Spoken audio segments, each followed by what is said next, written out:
संघर्ष। कई बार मैंने लोगों को रोते बिलखते हुए देखा है, ये कहते हुए सुना है कि सिर्फ मेरी ही जिंदगी में ऐसा क्यों हो रहा है, सिर्फ मुझे ही दुख क्यों दिए हैं, भगवान सिर्फ मेरे साथ ही ऐसा क्यों करता है।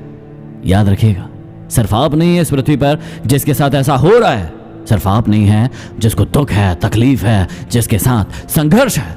इस पृथ्वी पर ऐसा कोई भी इंसान नहीं है जो आगे बढ़ा है और उसके रास्ते में संघर्ष नहीं आया हो।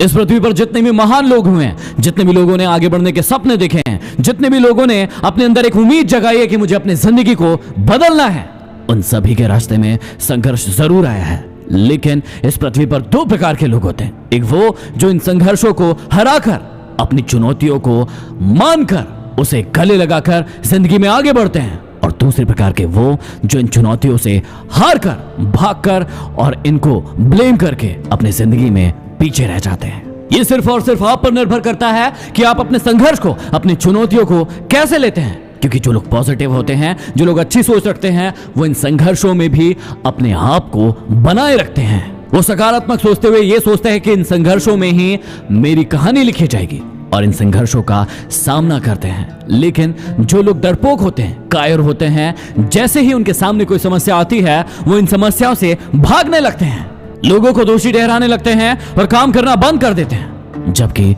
संघर्ष आता ही इसीलिए है ताकि आपको जिंदगी में और मजबूत कर सके।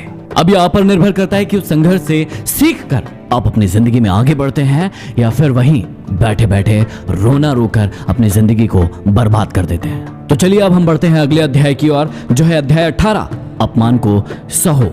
आप सुन रहे हैं